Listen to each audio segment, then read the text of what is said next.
মূলত বইমেলার উদ্দেশ্য একটা আমাদের ফেস্টিভ্যাল বা আমাদের ঈদ মনে করি আমরা, কিন্তু মিলন মেলা মনে হয় আমার পাঠকদের সাথে দেখা হয়, কথা হয় এবং তাদের যে অভিযোগ আছে, তাদের যে মতামত আছে, তাদের যে সমস্যা আছে সবাই আমরা মানে সচক্ষে শুনতে পারি, দেখতে পারি এবং শুনতে পারি। তো কিন্তু এই মেলাটা এমন একটা সময়ে এসে পড়ছে যে কারণে অনেক পাঠক আর কি অনেক কেউ আসতে পারতেছে না, বা রমজান মাস সামনে, ইফতার থাকে, তারাবির নামাজ থাকে।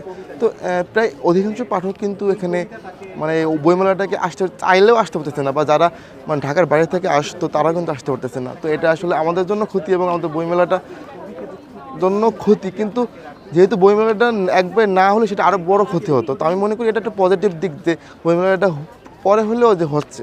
মেইনলি ফেব্রুয়ারি মাসটা কেন আমাদের বইমেলাটা হওয়ার প্রয়োজন, প্রথমে হলো 14 ফেব্রুয়ারি, পয়লা ফাল্গুন, 21 ফেব্রুয়ারি, এইসব দিনগুলোতে মানুষের যে পরিমাণের ভিড় থাকে এবং যে পরিমাণের মানুষ আসে সেই তুলনায় ওই টাইমটা বাদ দিলে বইমেলাটা আসলে কল্পনা করা যায় না। তো তবুও যারা এখন আসতেছে রোজা রমজানের দিনে ভালোবাসার টানে বা এই যে লেখকদের সাথে দেখা করতে, এটা আমার বড় প্রাপ্তি, অনেক বড় পাওনা যে আসলে তারা মন থেকে চাই বলে আসতেছে। এবার আমার দুটো বই আসছে, একটা হলো কবিতা তুমিও সুখ তুমিও সুখ, আর একটা প্রথম উপন্যাস ডিসেম্বরের শহরে।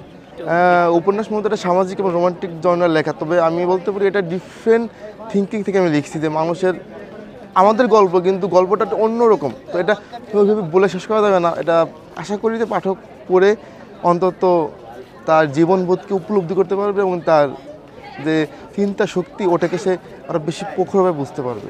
আমি অনেক বেশি আশাবাদী ছিলাম এবং সেটা বইমেলার আগেই অনলাইনে অনেকটা আশা পূর্ণ হয়ে গেছে, কারণ প্রচুর প্রি অর্ডার পাইছি, কমপক্ষে 1500-2000 মতন চলে গেছে এবং তারপরে অনেক বইটা গেছে। কিন্তু বইটা একটা ব্যাড ইফেক্ট পড়ছে, তো বইটা পাইরেসি হয়ে গেছে, যেমন ফটোকপি নীলক্ষেত সহ মিরপুর সব ফুটপাতে পাওয়া যাচ্ছে। তো এই জিনিসটা একটা লেখকের জন্য বড় ধাক্কা বা নেগেটিভ একটা বিষয়।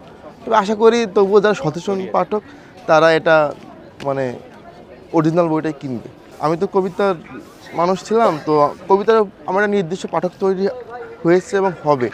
তো আমি উপন্যাসে অনেক ভয় ছিলাম যে এত মোটা একটা বই, এত দামি বই কীভাবে কিনবে, কিন্তু পাঠক যে অতটা ভালোবাসবে এত ভাবতে পারিনি। সবাই কিন্তু কবিতা লিখতে পারলে কি উপন্যাস লিখতে পারে এমন না, যে যেই দিক দিয়ে দক্ষ বা যে যে জিনিসটা সবথেকে ভালো পারে তা সেটা লেখা উচিত, সেটা রিস্ক হোক বা রিস্ক না হোক। প্রকাশক একটা বইয়ের বর্তমানে যে পরিমাণের মানে আমাদের প্রোডাকশন খরচ বৃদ্ধি পাইছে, তাহলে একটা উপন্যাসে অনেক খরচ, আপনি 500 কপি করলেও লাখ খানেকের উপরে চলে যাবে, মানে আরও বেশি যাবে হয়তো ভালো প্রোডাকশন করলে।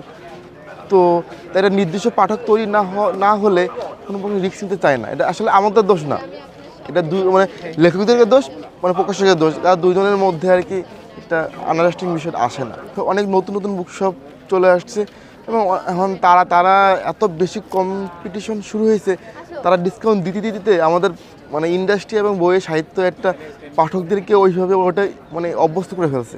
তো এই জিনিসটা আসলেই সাহিত্যের জন্য ভালো না। একটা অন্যান্য দেশে কিন্তু নির্দিষ্ট পরিমাণে ছাড়, আপনি বইমেলায় যান, অনলাইনে যান, যেখানেই যান এটা নির্দিষ্ট পরিমাণে ডিসকাউন্ট থাকে, কিন্তু আমাদের এখানে যে যত পারে দিয়ে পারে।